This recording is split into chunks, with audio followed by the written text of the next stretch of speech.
Good morning everybody. स्वागत है एक बार फिर से आप सभी का।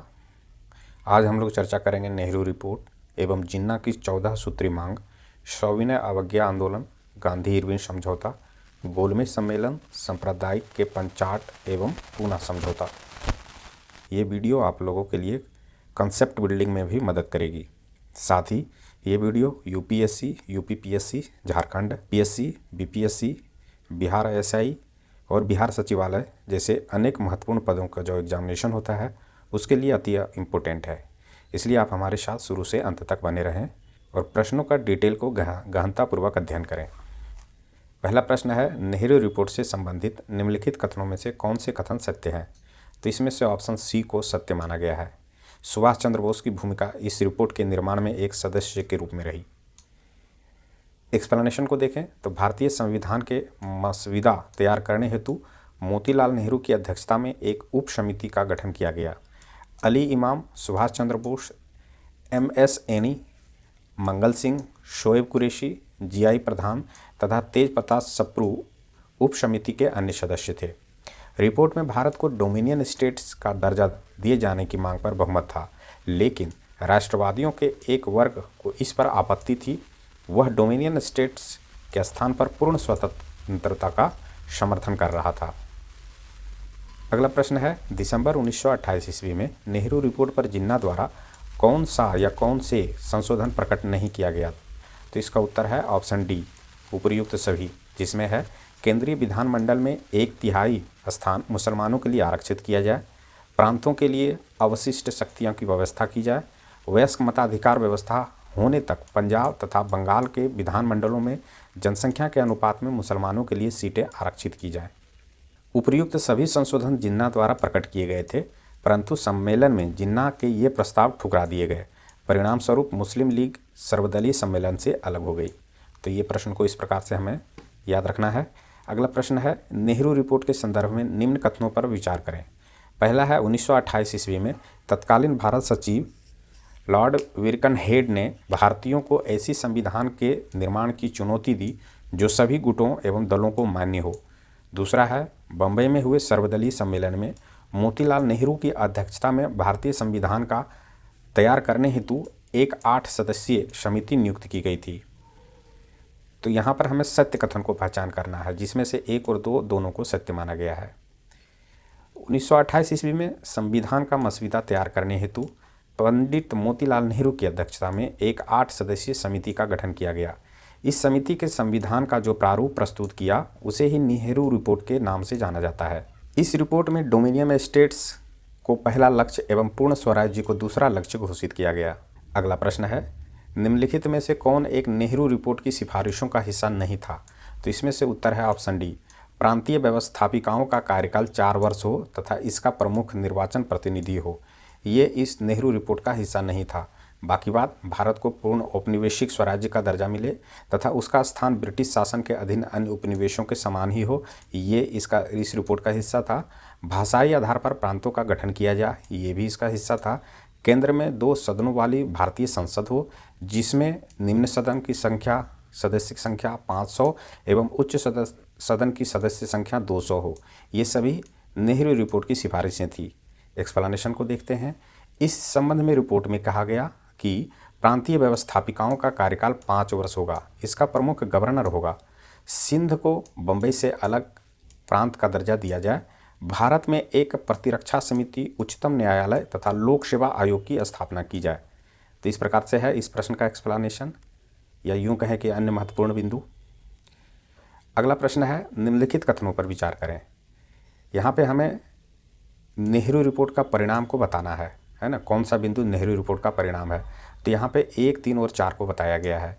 1 में है मुस्लिम लीग द्वारा दिल्ली प्रस्ताव, 3 में कहा गया है इंडियन इंडिपेंडेंस लीग का गठन, और 4 में कहा गया है जिन्ना के 14 सूत्री प्रस्ताव। व्याख्या को देखते हैं। इससे पहले दिसंबर 1927 में मुस्लिम लीग के अधिवेशन में बड़ी संख्या में मुस्लिम नेताओं ने दिल्ली में मुलाकात की थी और अपनी मांगों को संविधान के मसौदे में शामिल करने के लिए 4 प्रस्ताव पेश किए। ये प्रस्ताव, जिन्हें कांग्रेस के मद्रास सत्र दिसंबर 1927 में जो हुआ था द्वारा स्वीकार कर लिया गया, है ना। इसे दिल्ली प्रस्ताव के रूप में भी जाना गया। अगला है कि नेहरू रिपोर्ट पर विचार करने के लिए दिसंबर 1928 ईस्वी में कलकत्ता में आयोजित सर्वदलीय सम्मेलन में मुस्लिम लीग की ओर से जिन्ना ने रिपोर्ट में 3 संशोधन प्रस्तावित किए। जिन्ना मुस्लिम लीग के शफी गुट में वापस चले गए और मार्च 1929 में 14 सूत्र दिए जो मुस्लिम लीग के भविष्य के सभी प्रचार का आधार बने। जवाहरलाल नेहरू, सुभाष चंद्र बोस के नेतृत्व वाला कांग्रेस का युवा वर्ग भी नाराज था। युवा वर्ग के ने रिपोर्ट में डोमिनियन स्टेट के विचार को एक कदम पीछे की ओर माना और सर्वदलीय सम्मेलन के घटनाक्रम ने डोमिनियन स्टेट्स विचार की उनकी आलोचना को मजबूत किया। साथ ही यहाँ बताया गया है नेहरू और सुभाष चंद्र बोस ने कांग्रेस में संशोधित लक्ष्य को अस्वीकार कर दिया और संयुक्त रूप से इंडिपेंडेंस फॉर इंडिया लीग की स्थापना की। तो इसे भी याद रखना है। अगला प्रश्न है भारतीय राष्ट्रीय कांग्रेस के निम्नलिखित अधिवेशन में से किसमें कांग्रेस का लक्ष्य पूर्ण स्वराज्य घोषित किया गया? तो इसका उत्तर है ऑप्शन ए लाहौर। 31 दिसंबर 1929 को रावी नदी के तट पर लाहौर में कांग्रेस का अधिवेशन आयोजित किया गया। इसमें पूर्ण स्वराज्य को कांग्रेस का लक्ष्य घोषित किया गया। इस अधिवेशन की अध्यक्षता जवाहरलाल नेहरू ने की थी। इस दौरान तिरंगा झंडा को भारतीय स्वतंत्रता आंदोलन के प्रतीक के रूप में फहराया गया था। 26 जनवरी 1930 को पूर्ण स्वराज्य दिवस के रूप में मनाया गया। इसी के आधार पर 26 जनवरी को गणतंत्र दिवस के रूप में मनाया जाता है। इस अधिवेशन में मोतीलाल नेहरू द्वारा प्रस्तावित नेहरू रिपोर्ट को निरस्त घोषित कर दिया गया। अगला है इसी अधिवेशन में कांग्रेस कार्य समिति को सविनय अवज्ञा आंदोलन प्रारंभ करने का अधिकार मिला। तो इसे भी याद रखना है। अगला प्रश्न है निम्नलिखित में से कौन एक संकल्प 1929 में कांग्रेस के लाहौर अधिवेशन में पारित नहीं किया गया था? तो इसका उत्तर ऑप्शन डी है अस्पृश्यता का उन्मूलन, है ना, अनटचेबिलिटी, ये नहीं है। बाकी बात भारत की विदेश नीति की घोषणा की गई थी, पूर्ण स्वराज्य के लक्ष्य की घोषणा की गई थी, सविनय अवज्ञा आंदोलन प्रारंभ करने की तैयारी की गई थी। ये सभी है 1929 के लाहौर अधिवेशन से जुड़े हुए। एक्सप्लेनेशन में है 1929 के कांग्रेस के लाहौर अधिवेशन की अध्यक्षता जवाहरलाल नेहरू ने की थी। इसमें अस्पृश्यता संबंधित कोई संकल्प नहीं पारित किया गया था। इसमें निम्न संकल्प पारित किए गए थे जिसमें मुख्य है पूर्ण स्वराज्य की मुख्य ध्येय बनाना, 26 जनवरी को स्वतंत्रता दिवस के रूप में मनाना, सविनय अवज्ञा आंदोलन की तैयारी करना। अगला प्रश्न है निम्नलिखित कथनों पर विचार करें। हमें यहाँ पे उपर्युक्त में से कौन सी मांग लाहौर अधिवेशन में गांधी जी के द्वारा सरकार से की गई मांग है, इसे बताना है। तो इसमें से 1, 2 और 3 को सही माना गया है, जिसमें से पहला है सेना और सिविल सेवाओं का खर्च 50% कम करना, पूर्ण शराबबंदी लागू करना, राजनीतिक बंदियों को रिहाई करना। ये सभी मुख्य मांग थी। नमक कर कम करना इसमें ये शामिल नहीं था। एक्सप्लेनेशन में है लाहौर कांग्रेस द्वारा किए गए जनादेश को आगे बढ़ाने के लिए गांधी ने सरकार के सामने 11 मांगों प्रस्तुत की और इन मांगों को स्वीकार करने या अस्वीकार करने के लिए 31 जनवरी 1930 तक अल्टीमेटम दिया। मांगें इस प्रकार थी। पहला, सेना और सिविल सेवाओं पर खर्च 50% कम करें, पूर्ण शराबबंदी लागू करें, आपराधिक जांच विभाग CID में सुधार करें, सशस्त्र अधिनियम में बदलाव से आग्नेयास्त्र लाइसेंसी जारी करने पर लोकप्रिय नियंत्रण की अनुमति मिलेगी, राजनीतिक बंदियों को रिहा करें, डाक आरक्षण बिल स्वीकार करें, रुपया स्टर्लिंग विनिमय अनुपात को घटाकर 1:4D करें, कपड़ा संरक्षण का परिचय दें, भारतीयों के लिए तटीय शिपिंग आरक्षित करें, भू राजस्व 50% कम करें, साथ ही नमक कर और सरकार के नमक एकाधिकार को समाप्त करें। यहाँ पर देखिए तो नमक कर और सरकार के नमक एकाधिकार को समाप्त करने की बात कह रहा है, जबकि ऑप्शन में क्या था, कम करने की बात बोला गया था। ऑप्शन में क्या है, नमक कर कम करें, कम नहीं, इसे समाप्त करने की बात कह रहा है ना। इस कारण से ये चौथा ऑप्शन गलत है। अगला है कि निम्नलिखित जोड़ों में से कौन सा या कौन से युग्म सही सुमेलित नहीं है? तो यहाँ पर C को माना गया है। टी के माधवन, सिलहट के नोआखली, ये गलत है। बाकी बात A, B और सही A और B को सही माना गया, जिसमें C राजगोपालाचारी का संबंध त्रिचनापल्ली के से वेदारण्यम है, के कल्पक्कम कालीकट से पयान्नूर है। एक्सप्लेनेशन को देखते हैं। सविनय अवज्ञा आंदोलन के दौरान टी के माधवन ने मालाबार में के कलप्पन के साथ कालीकट से पय्यानूर तक यात्रा की। तमिलनाडु में तंजौर से समुद्र तट पर सी राजगोपालाचारी ने तिरुचिरापल्ली से वेदारण्यम तक नमक यात्रा प्रारंभ की। असम में सत्याग्रहियों का एक दल सिलहट से बंगाल के नौवाखली समुद्री तट पर नमक बनाने पहुंचा। तो इस प्रकार से इसका एक्सप्लेनेशन है। अगला है, निम्नलिखित कथनों में से कौन से कथन असत्य हैं? तो सी को असत्य माना गया है। बंगाल में अंबिका कांत सिन्हा के नेतृत्व में नमक कानून तोड़ा गया, ये कथन असत्य है। बाकी बात, खुदाई खिदमतगार एक स्वयंसेवी संगठन था। उत्तर पश्चिमी सीमांत प्रांत के मुसलमानों ने सविनय अवज्ञा आंदोलन में महत्वपूर्ण भूमिका निभाई, ये भी सही है। सी गलत है, इसकी चर्चा करते हैं। तो खान अब्दुल गफ्फार खान, जिन्हें बादशाह खान या सीमांत गांधी के नाम से भी जाना जाता था, खुदाई खिदमतगार नामक स्वयंसेवी संगठन की स्थापना की। इसे लाल कुर्ती के नाम से भी जाना जाता था। भू आविष्ठित बिहार में बड़े पैमाने पर नमक उत्पादन व्यवहारिक नहीं था, इसलिए पटना में नमक बनाने के लिए नखास तालाब को चुना और अंबिका कांत सिन्हा के नेतृत्व में नमक कानून तोड़ा गया। तो यहाँ पर जो ऑप्शन में है बंगाल, ये बंगाल नहीं होना चाहिए था, यहाँ पर पटना होना चाहिए था, बिहार होना चाहिए था। धारा सणा में हुए नमक सत्याग्रह से संबंधित निम्नलिखित कथनों में से कौन से कथन असत्य है? तो यहाँ पर उत्तर में कहा गया है ऑप्शन डी, इनमें से कोई नहीं, यानी कि सभी ऑप्शन सही है। जिसमें है नमक सत्याग्रह की सबसे तीव्र प्रतिक्रिया धरासना में हुई। सरोजनी नायडू एवं इमाम साहब ने यहाँ नेतृत्व प्रदान किया। अमेरिकी पत्रकार मिलर ने यहाँ पुलिस द्वारा किए गए बर्बरतापूर्ण कृत्य को अत्यंत भयानक बताया। ये सभी ऑप्शन मूल रूप से क्या है, सही है। धरासना में 21 मई 1930 को सरोजनी नायडू, इमाम साहब एवं गांधी जी के पुत्र मणिलाल ने 2000 आंदोलनकारियों के साथ धरासना के नमक कारखानों पर धावा बोल दिया। पुलिस ने दमन का सहारा लिया तथा प्रदर्शनकारियों पर बर्बरतापूर्वक लाठीचार्ज किया गया। एक अमेरिकी पत्रकार मिलर ने पुलिस द्वारा किए गए बर्बरतापूर्ण कृत्य को अत्यंत भयानक बताया। अगला प्रश्न है, कांग्रेस की कार्यकारी समिति द्वारा पुनः सविनय अवज्ञा आंदोलन चलाने का निर्णय क्यों लिया? तो इसका उत्तर ऑप्शन बी है, द्वितीय गोलमेज सम्मेलन की असफलता पर। द्वितीय गोलमेज सम्मेलन की असफलता पर कांग्रेस की कार्यकारी समिति ने 29 दिसंबर 1931 को फिर से सविनय अवज्ञा आंदोलन प्रारंभ करने का निर्णय लिया, जिस कारण भारत के नए वायसराय वेलिंगटन ने 31 दिसंबर 1931 को गांधी जी से मिलने से इनकार कर दिया और 4 जनवरी 1932 को गांधी जी को गिरफ्तार कर लिया गया।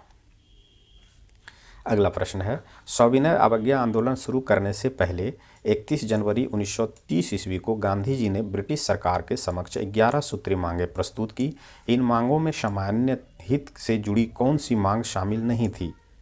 तो इसमें से ऑप्शन सी को माना गया है। हिंसा में शामिल राजनीतिक बंदियों को छोड़कर अन्य राजनीतिक बंदियों को रिहा किया जाए, ये इसमें शामिल नहीं थी। बाकी बात, सैन्य व्यय में 50% की कमी की जाए, मद्य निषेध लागू किया जाए, भारतीयों को आत्मरक्षा हेतु हथियार रखने का अधिकार दिया जाए, ये सभी शामिल था।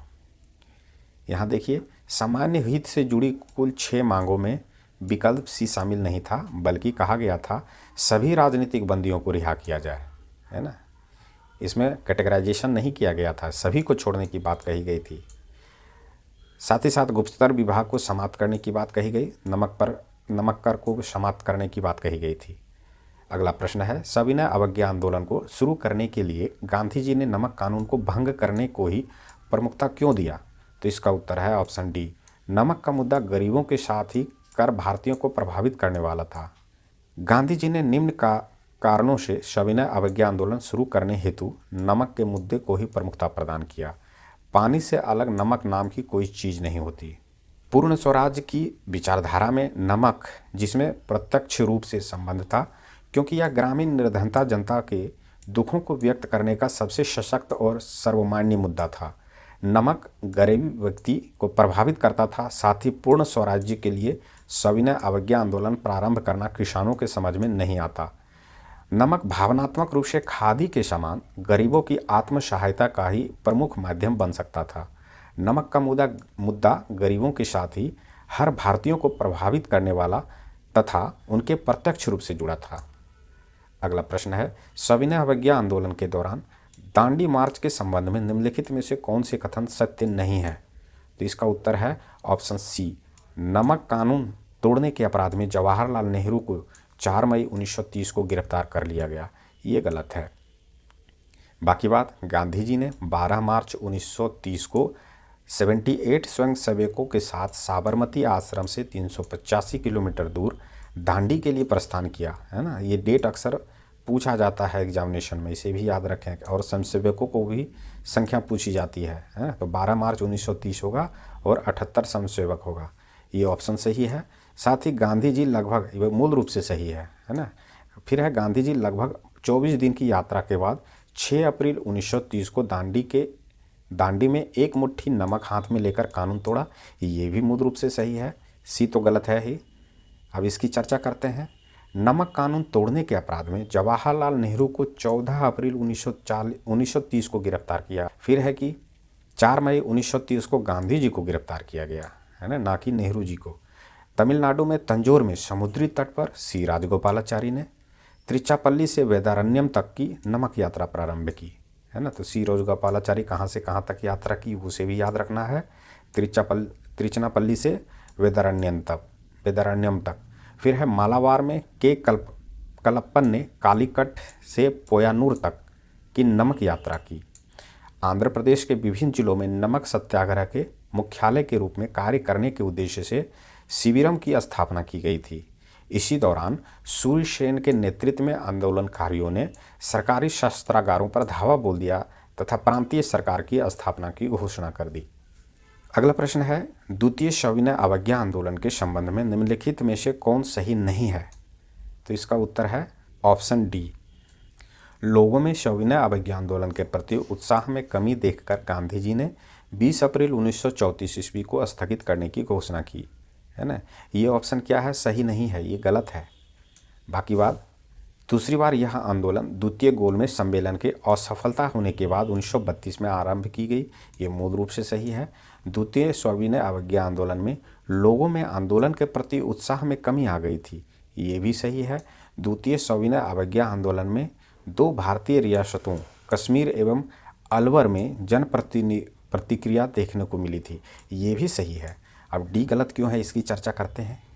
गांधी जी ने लोगों में सविनय अवज्ञा आंदोलन के प्रति उत्साह में कमी देखकर 7 अप्रैल 1934 को इस आंदोलन को स्थगित कर दिया। सुभाष चंद्र बोस एवं सरदार पटेल जैसे नेताओं ने गांधी जी के आंदोलन स्थगित करने के फैसले को आलोचना की।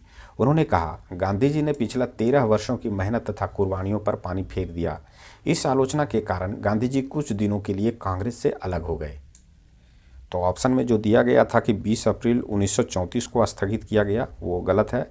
7 अप्रैल 1934 को इस आंदोलन को स्थगित किया गया था, ना कि 20 अप्रैल को। अगला प्रश्न है, शक्ति के विरुद्ध अधिकार की इस लड़ाई में मैं विश्व की सहानुभूति चाहता हूँ, यह कथन किससे संबंध है? तो इसका उत्तर है बी, गांधी जी की दांडी यात्रा से। गांधी जी ने दांडी यात्रा के दौरान कहा था कि शक्ति के विरुद्ध अधिकार की इस लड़ाई में मैं विश्व की सहानुभूति चाहता हूँ। 12 मार्च 1930 को गांधी जी ने अपने 78 समर्थकों के साथ साबरमती से दांडी की यात्रा की थी। 6 अप्रैल 1930 को दांडी में मुट्ठी भर नमक उठाकर गांधी जी ने नमक कानून तोड़ा। सुभाष चंद्र बोस ने इस अभियान की तुलना नेपोलियन के एल्वा से पेरिस की ओर जाने वाले मार्च तथा राजनीतिक सत्ता प्राप्त करने हेतु मुसोलिनी के रोम मार्च से की थी। इसे भी याद रखना है। इसकी तुलना कहाँ कहाँ से किया था? तो मुसोलिनी के रोम मार्च से तथा नेपोलियन के एल्वा से पेरिस की ओर जाने वाले मार्च से किया था। किसने किया था? तो सुभाष चंद्र बोस ने इस घटना की तुलना किया था। अगला है, गांधी जी के नमक सत्याग्रह का उद्देश्य क्या था? तो इसका उद्देश्य सभी था, नमक कानून को निरस्त करना, सरकार के सत्ता की कटौती, आम लोगों के आर्थिक राहत। अगला प्रश्न है, सविनय अवज्ञा आंदोलन शुरू करने के लिए निम्नलिखित में से कौन से कारण हैं? तो इसका उत्तर ऑप्शन बी है 2 और 3, नमक कर और अधिराज्य का दर्जा स्वीकार न करना, है ना। ये दोनों ऑप्शन सही है। पहला ऑप्शन गलत है। दिसंबर 1928 ईस्वी में कांग्रेस के कलकत्ता सत्र में नेहरू रिपोर्ट की मंजूरी दे दी गई थी, लेकिन जवाहरलाल नेहरू, सुभाष चंद्र बोस और सत्यमूर्ति के नेतृत्व में युवा तत्वों ने कांग्रेस के लक्ष्य के रूप में प्रभुत्व की स्थिति पर अपना असंतोष व्यक्त किया। इसके बजाय उन्होंने मांग की कि कांग्रेस को पूर्ण स्वराज्य या पूर्ण स्वतंत्रता को अपने लक्ष्य के रूप में अपनाए। गांधी और मोतीलाल नेहरू जैसे पुराने नेता चाहते थे कि डोमिनियन स्टेट की मांग को जल्दीबाजी में ना छोड़ा जाए, क्योंकि इस पर सहमति पिछले कुछ वर्षों में बड़ी मुश्किल से बनी थी। अब कांग्रेस ने निर्णय लिया कि यदि सरकार वर्ष के अंत तक डोमिनियन स्टेट पर आधारित संविधान को स्वीकार नहीं करती है तो कांग्रेस न केवल पूर्ण स्वतंत्रता की मांग करेगी बल्कि अपने लक्ष्य को प्राप्त करने के लिए सविनय अवज्ञा आंदोलन भी शुरू करेगी। अगला प्रश्न है कथन 1 और कारण आर। गांधी जी ने सविनय अवज्ञा आंदोलन शुरू किया, कारण पूर्ण स्वतंत्रता के लक्ष्य को प्राप्त करना। तो इसमें से ऑप्शन सी को माना गया है। ए और आर दोनों सत्य है और आर ए की सही व्याख्या है। अगला प्रश्न है कि नमक पानी के अलावा कोई अन्य वस्तु नहीं है जिस पर कर लगाकर सरकार भूखे लाखों लोगों, बीमारों, अपंगों और पूरी तरह से असहाय लोगों तक पहुंच सके। यह सबसे अमानवीय चुनाव कर है जिसे मनुष्य की चतुराई से तैयार किया जा सकता है। यह कथन किसका है? तो उत्तर होगा महात्मा गांधी। ऑप्शन में राजगोपालाचारी दिया गया है जो कि गलत है ना। ऐसा कथन गांधी जी ने कहा था, नमक पानी के अलावा और कोई अन्य वस्तु नहीं है जिस पर कर लगाकर सरकार भूखे लाखों लोगों, बीमारों, अपंगों और पूरी तरह से असहाय लोगों तक पहुंच सके। यह सबसे अमानवीय चुनाव कर है जो मनुष्य की चतुराई से तैयार किया जा सकता है। नमक सत्याग्रह ने एक झटके में स्वराज्य के आदर्श को ग्रामीण गरीबों और सबसे ठोस और सार्वभौमिक शिकायत के साथ जोड़ दिया। अगला प्रश्न है, दांडी मार्च से पहले गांधी जी ने भविष्य की कार्रवाई के लिए निम्नलिखित में से कौन सा निर्देश दिया था? तो इसका उत्तर उपर्युक्त सभी होगा, जिसमें से है विदेशी शराब एवं कपड़ों की दुकान पर धरना दिया जाए, वकील वकालत छोड़ दें, सरकारी सेवक अपने पद से इस्तीफा दें, करों का भुगतान करने से इनकार करें। ये सभी पॉइंट इसमें शामिल था। एक्सप्लेनेशन को देखें तो दांडी मार्च शुरू होने से पहले ही हजारों लोग आश्रम में जमा हो गए। गांधी जी ने भावी कार्रवाई के लिए निम्नलिखित निर्देश दिए। जहां भी संभव हो नमक कानून को सविनय अवज्ञा शुरू कर देनी चाहिए। विदेशी शराब, कपड़े और दुकानों पर धरना दिया जा सकता है। यदि हमारे पास निश्चित ताकत है तो हम कर देने से इनकार कर सकते हैं। वकील प्रैक्टिस छोड़ सकते हैं। जनता मुकदमाबाजी से विरत रहकर कानूनों, अदालतों का बहिष्कार कर सकते हैं। सरकारी कर्मचारी अपने पद से इस्तीफा दे सकते हैं। इन सभी को एक शर्त के अधीन होना चाहिए। स्वराज प्राप्त करने के साधन के रूप में सत्य और अहिंसा का ईमानदारी से पालन किया जाना चाहिए। गांधी जी की गिरफ्तारी के बाद स्थानीय नेताओं की बात मानी जानी चाहिए। ये सभी मुख्य बिंदु थे। अगला प्रश्न है, निम्नलिखित कथनों पर विचार करें और यहाँ पर हमें सही कथन को चूज करना है, जिसमें से ऑप्शन सी को सही माना गया है, जिसमें पहला और दूसरा सही है। पहला है चंपारण और सारण बिहार में नमक सत्याग्रह शुरू करने वाले पहले 2 जिले थे। दूसरा है अंबिका कांत सिन्हा के अधीन पटना में नखास तालाब को नमक कानून और नमक कानून तोड़ने के लिए एक स्थल के रूप में चुना गया था। बिहार के चंपारण और सारण नमक सत्याग्रह शुरू करने वाले पहले 2 जिले थे। भूमि से घिरे बिहार में बड़े पैमाने पर नमक का निर्माण संभव नहीं था और अधिकांश स्थानों पर यह महज एक दिखावा था। पटना में नखास तालाब को अंबिका कांत सिन्हा द्वारा नमक बनाने और कानून तोड़ने के लिए एक स्थल के रूप में चुना गया। छोटा नागपुर, जो कि अब झारखंड में है, आदिवासी इलाके में निचले वर्ग के उग्रवाद की घटनाएं देखी गईं। गांधीवाद से प्रभावित बोंगा मांझी और सोमरा मांझी ने हजारीबाग में एक आंदोलन का नेतृत्व किया, जिसमें सांस्कृतिकरण की तर्ज पर सामाजिक धार्मिक सुधार को शामिल किया गया, जिसमें अनुयायियों को मांस और शराब छोड़ने और खादी का उपयोग करने के लिए कहा गया। तो इन 2 नामों को भी याद रखना है, बोंगा मांझी का नाम और सोमरा मांझी। सविनय अवज्ञा आंदोलन के संबंध में गलत कथन चुने, तो इसमें से ऑप्शन डी को गलत बोला गया है, यानी कि इनमें से कोई कथन गलत नहीं है, सभी सत्य है। जैसे कि सीडीएम में बड़े पैमाने पर महिलाओं की भागीदारी थी। विदेशी कपड़े और शराब के बहिष्कार में छात्रों ने महत्वपूर्ण भूमिका निभाई। आंदोलन में मुस्लिमों की भागीदारी नहीं थी। आदिवासियों की भागीदारी सीमित संख्या में थी। एक्सप्लेनेशन को देखें तो गांधी जी ने विशेष रूप से महिलाओं से आंदोलन में अग्रणी भूमिका निभाने को कहा। विदेशी कपड़े और शराब के बहिष्कार में महिलाओं के साथ साथ छात्रों और युवाओं ने सबसे प्रमुख भूमिका निभाई। मुस्लिम नेताओं द्वारा आंदोलन से दूर रहने की अपील और सांप्रदायिक असंतोष की सक्रिय सरकारी प्रोत्साहन के कारण मुस्लिम भागीदारी 1920-22 के स्तर के आसपास भी नहीं थी। मध्यम व्यापारी और छोटे व्यापारी बहुत उत्साहित थे। व्यापारी संघ और वाणिज्यिक निकाय बहिष्कार को लागू करने में सक्रिय थे, खासकर तमिलनाडु और पंजाब में। आदिवासी मध्य प्रांत, महाराष्ट्र, कर्नाटक में आदिवासी सक्रिय भागीदारी थे। मजदूरों ने बम्बई, कलकत्ता, मद्रास, सोलापुर आदि में भाग लिया। किसान संयुक्त प्रांत, बिहार और गुजरात में सक्रिय थे। तो इस प्रकार से इसका एक्सप्लेनेशन है। अगला प्रश्न है, निम्नलिखित घटनाओं को कालानुक्रमिक रूप से व्यवस्थित करें। तो इसका ऑप्शन बी को माना गया है। सर्वप्रथम है नेहरू रिपोर्ट, इसके बाद है इरविन की घोषणा, इसके बाद है पूर्ण स्वराज्य का पारित होना और लास्ट में है दांडी मार्च। इसकी चर्चा करते हैं। दिसंबर 1928 में कांग्रेस के कलकत्ता अधिवेशन में नेहरू रिपोर्ट को मंजूरी दी गई। इरविन की घोषणा 31 अक्टूबर 1929 को साइमन कमीशन के आने से पहले लॉर्ड इरविन द्वारा घोषणा की गई थी। दिसंबर 1929 को जवाहरलाल नेहरू, जिन्हें पूर्ण स्वराज्य की अवधारणा को लोकप्रिय बनाने के लिए अन्य के अधिक काम किया, को मुख्य रूप से गांधी जी के समर्थन के कारण कांग्रेस के लाहौर सत्र के लिए अध्यक्ष नामित किया गया था। दांडी मार्च 6 अप्रैल 1930, 2 मार्च 1930 को गांधी जी ने वायसराय को अपनी कार्ययोजना से अवगत कराया। तो इस प्रकार से इस प्रश्न का कालानुक्रमित रूप से बताया गया है। अगला प्रश्न है कथन और कारण। कथन है कि गांधी जी ने सविनय अवज्ञा आंदोलन को फिर से शुरू करने का फैसला किया। कारण क्या है? तीसरे गोलमेज सम्मेलन की विफलता पर। तो इसका ऑप्शन है ऑप्शन बी, ए सत्य है और आर गलत है ना। तीसरा नहीं होगा, दूसरे गोलमेज होगा। दूसरे गोलमेज की विफलता पर कांग्रेस के कार्य समिति ने 29 दिसंबर 1931 को सविनय अवज्ञा आंदोलन फिर से शुरू करने का निर्णय लिया। अगला प्रश्न है, गांधी इरविन समझौते के संबंध में निम्नलिखित कथनों पर विचार करें। तो इसमें से उत्तर बोला गया है ऑप्शन ए, जिसमें से 1 और 2 को सही माना गया है।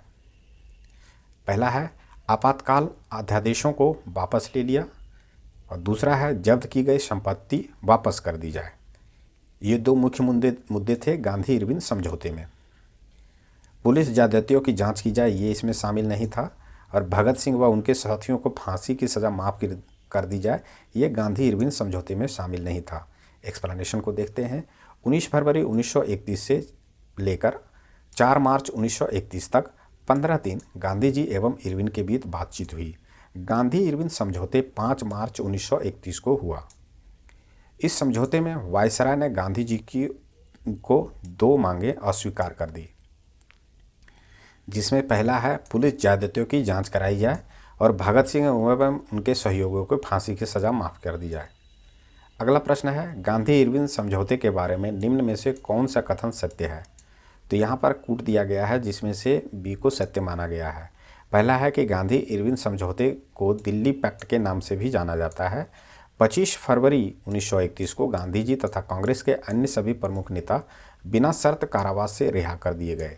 ये दोनों ऑप्शन सही है। थर्ड ऑप्शन गलत है कि गांधी इरविन समझौते का प्रारूप हार्वर्ड साइमन ने तैयार किया, ये गलत है। एक्सप्लेनेशन को देखें तो तेज बहादुर सप्रू एवं जयकर के प्रयासों से गांधी इरविन के मध्य 30 फरवरी 1931 से दिल्ली में 15 दिनों तक वार्ता हुई। 5 मार्च 1931 को अंततः एक समझौते पर हस्ताक्षर हुआ, जिसे गांधी इरविन समझौता कहा जाता है। अगला प्रश्न है, गांधी इरविन समझौते में निम्नलिखित की ओर से लॉर्ड इरविन के द्वारा निम्न में से किस बात पर सहमति नहीं बन पाई थी। तो इसका उत्तर है सभी राजनीतिक कैदियों को छोड़ दिया जाए। इस पर सहमति नहीं बन पाई। बाकी बात कांग्रेस एवं उनके कार्यकर्ताओं की जब्त संपत्ति वापस कर दी जाए, इस पर सहमति बनी। समुद्र के किनारे बसे लोगों को नमक बनाने व उससे एकत्रित करने की छूट दी जाए, इस पर सहमति बनी। विभिन्न प्रकार के जुर्मानों की वसूली को स्थगित कर दिया जाएगा, इस पर भी बात बनी। एक्सप्लेनेशन को देखते हैं। समझौते में सभी राजनीतिक कैदियों को छोड़ने की बात नहीं कही गई थी, बल्कि इसमें कहा गया था कि हिंसात्मक अपराधियों के अतिरिक्त सभी राजनीतिक कैदी छोड़ दिए जाएंगे। इसके अलावे विभिन्न प्रकार के जुर्माने की वसूली स्थगित कर दी जाएगी। शराब, अफीम और विदेशी वस्तुओं की दुकानों के सम्मुख शांतिपूर्ण विरोध प्रदर्शन की आज्ञा दी जाएगी। आपातकालीन अध्यादेशों को वापस लिया जाएगा। तो ये था इस प्रश्न का एक्सप्लेनेशन। अगला प्रश्न है, गांधी इरविन समझौते के दौरान गांधी जी ने निम्न में से कौन सा आश्वासन नहीं दिया था? तो इसका उत्तर है ऑप्शन सी, पुलिस ज्यादतियों के खिलाफ निष्पक्ष जांच की मांग वापस नहीं ली जाएगी, है ना।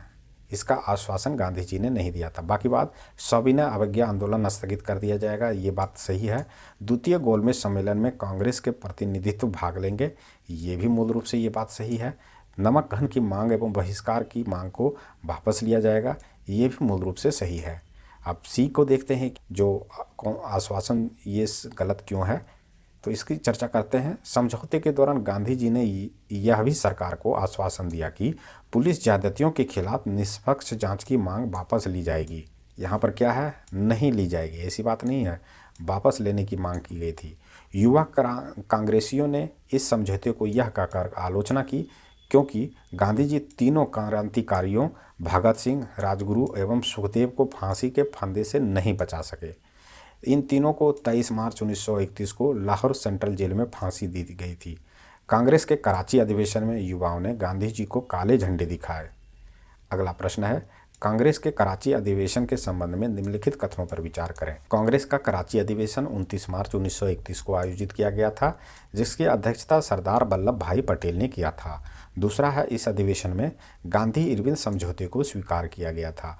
तो इनमें से कौन से कथन सत्य है? तो सी को सत्य माना गया है, जिसमें एक और दो दोनों सत्य है। इस अधिवेशन में मौलिक अधिकार एवं कर्तव्य प्रस्ताव शीर्षक प्रस्ताव भी स्वीकृत किया गया। इसी अधिवेशन में गांधी जी ने कहा था कि गांधी मर सकते हैं लेकिन गांधीवाद नहीं। इस अधिवेशन में राष्ट्रीय आर्थिक कार्यक्रम से संबंधित प्रस्ताव भी पारित हुआ था। अगला प्रश्न है, गांधी इरविन समझौते के हस्ताक्षरित होने में किसने महत्वपूर्ण भूमिका निभाई? तो इसका उत्तर ऑप्शन सी है, तेज बहादुर सप्रू ने। गांधी इरविन समझौते में तेज बहादुर सप्रू एवं एम.आर. जयकर ने महत्वपूर्ण भूमिका निभाई। यह समझौता 5 मार्च 1931 को हुआ। इस समझौते के अनुसार सविनय अवज्ञा आंदोलन स्थगित करने हेतु गांधी तैयार हुए। जिनके खिलाफ हिंसा का आरोप नहीं, उन्हें जेल से रिहा किया गया। विदेशी कपड़े और शराब की दुकानों पर शांतिपूर्ण घेराव देने का स्वीकार किया गया। कांग्रेस द्वितीय गोलमेज सम्मेलन में भाग लेने हेतु तैयार हुआ। तटीय प्रदेशों में नमक बनाने की आज़ादी दिया गया। एलन कैंपबेल ने गांधी के लाभों की सांत्वना पुरस्कार कहा था। लिनलिथगो ने गांधी के आंदोलन को राजनीतिक फिरौती कहा। तो इन दो नामों को भी याद रखना है, एलन कैंपबेल ने क्या कहा था और लिनलिथगो ने क्या कहा था। अगला प्रश्न है, प्रथम गोलमेज सम्मेलन का आयोजन किस उद्देश्य के लिए किया गया था? तो इसका उत्तर है ऑप्शन ए, साइमन कमीशन की रिपोर्ट एवं संवैधानिक मुद्दों पर चर्चा करने हेतु। एक्सप्लेनेशन को देखें तो प्रथम गोलमेज का आयोजन लॉर्ड इरविन द्वारा 12 नवंबर 1930 को लंदन में हुआ। इस सम्मेलन के समय ब्रिटेन में लेबर पार्टी की सरकार थी तथा उस समय ब्रिटेन के प्रधानमंत्री थे रैमजे मैकडोनाल्ड। प्रथम गोलमेज सम्मेलन का उद्घाटन सम्राट किंग जॉर्ज पंचम द्वारा किया गया था तथा इसकी अध्यक्षता ब्रिटिश प्रधानमंत्री द्वारा किया गया था। 19 जनवरी 1931 को बिना किसी वास्तविक उपलब्धि के यह सम्मेलन समाप्त हो गया। अगला प्रश्न है, प्रथम गोलमेज सम्मेलन के बारे में निम्नलिखित में से कौन से एक सही नहीं है? तो इसका उत्तर है ऑप्शन डी, इसमें कांग्रेस प्रतिनिधिमंडल ने भाग लिया था, है ना, ये गलत है, सही नहीं है। बाकी बात, यह 1930 में आयोजित हुई थी, ये मूल रूप से सही है।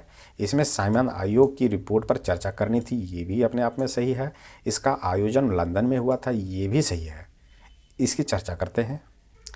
एक्सप्लेनेशन में है, प्रथम गोलमेज सम्मेलन 12 नवंबर 1930 को 13 जनवरी 1931 तक लंदन में आयोजित किया गया था।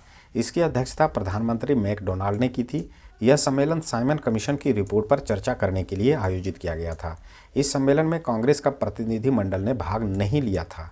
ऑप्शन में दिया गया है कि कांग्रेस के प्रतिनिधिमंडल ने भाग लिया था, जो कि गलत है। दूसरा है कि द्वितीय गोलमेज सम्मेलन 7 सितंबर 1931 से 1 दिसंबर 1931 तक चला। इसमें कांग्रेस के प्रतिनिधि मंडल के रूप में गांधी जी ने हिस्सा लिया। तृतीय गोलमेज सम्मेलन 17 नवंबर 1932 से 24 दिसंबर 1932 तक चला।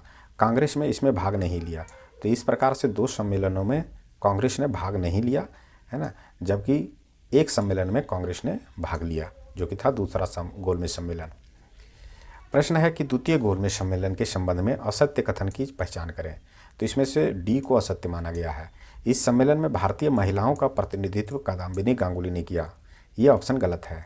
बाकी बात, द्वितीय गोलमेज सम्मेलन में कांग्रेस की तरफ से एकमात्र प्रतिनिधि के रूप में महात्मा गांधी ने भाग लिया था, ये सही है।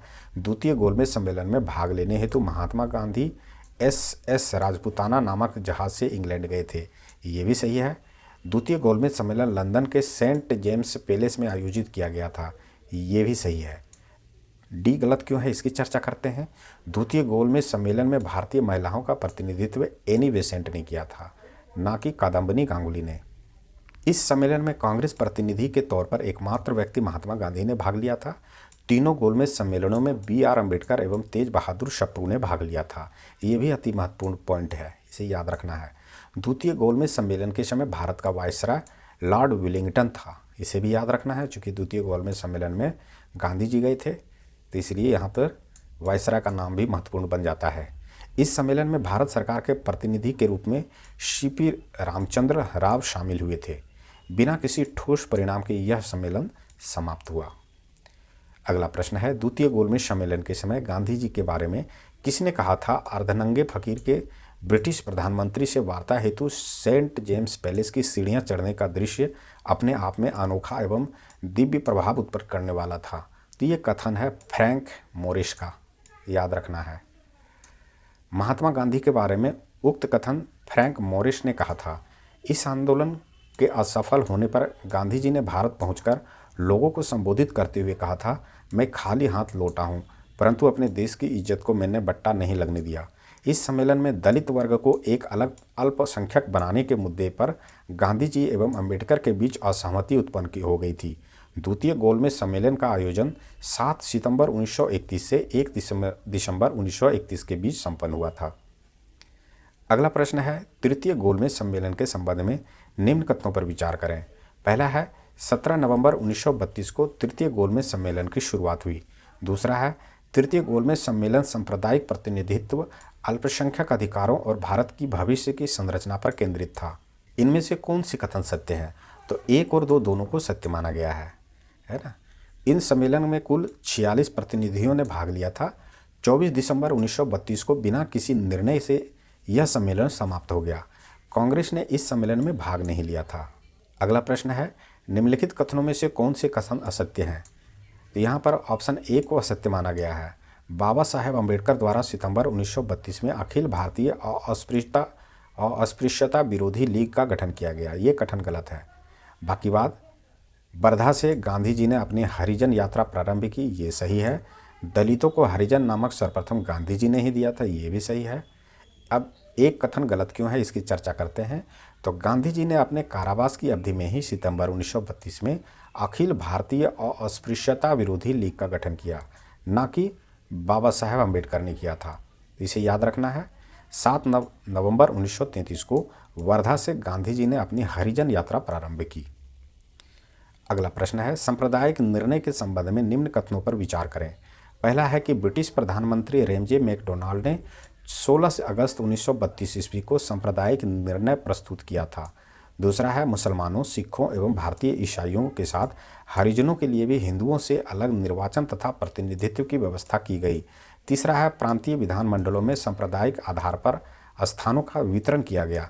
इनमें से कौन से कथन सत्य हैं? तो उपयुक्त सभी कथनों को सत्य माना गया है। इन सभी के अतिरिक्त आंग्ला भारतीयों, भारतीय ईसाइयों तथा स्त्रियों को पृथक सांप्रदायिक मताधिकार प्रदान किया गया। सभी प्रांतों को विभिन्न संप्रदाय के निर्वाचन क्षेत्रों में भिन्नता किया गया था। दलितों को अल्पसंख्यक के रूप में मान्यता दी गई। दलित जातियों के लिए विशेष निर्वाचन की यह व्यवस्था 20 वर्षों के लिए की गई। विशेष निर्वाचन क्षेत्रों में दलित जाति के मताधिकारों यानी कि मतदाताओं के लिए दोहरी व्यवस्था की गई। सांप्रदायिक निर्णय द्वारा दलितों के सामान्य हिंदुओं से पृथक कर एक अल्पसंख्यक वर्ग के रूप में मान्यता देने तथा पृथक प्रतिनिधित्व प्रदान करने का सभी राष्ट्रवादियों ने तीव्र विरोध किया।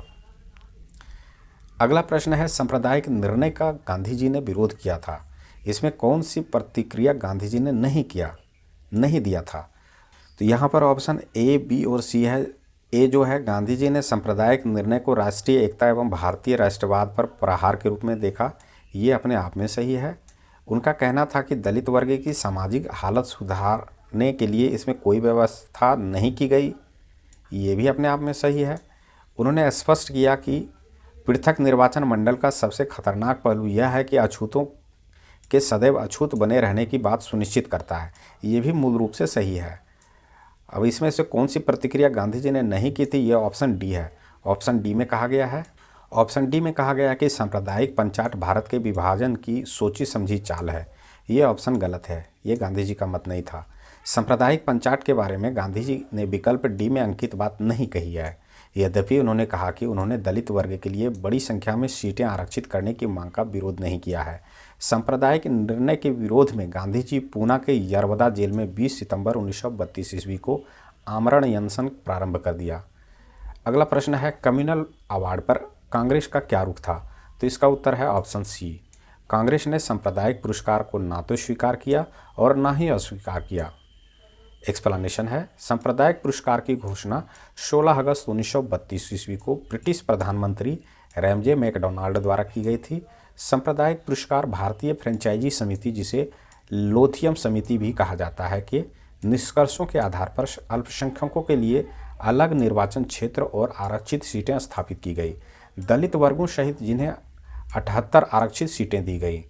पृथक निर्वाचिका के विरोध के बावजूद कांग्रेस सहमति के बिना सांप्रदायिक पुरस्कार को बदलने के पक्ष में नहीं थी।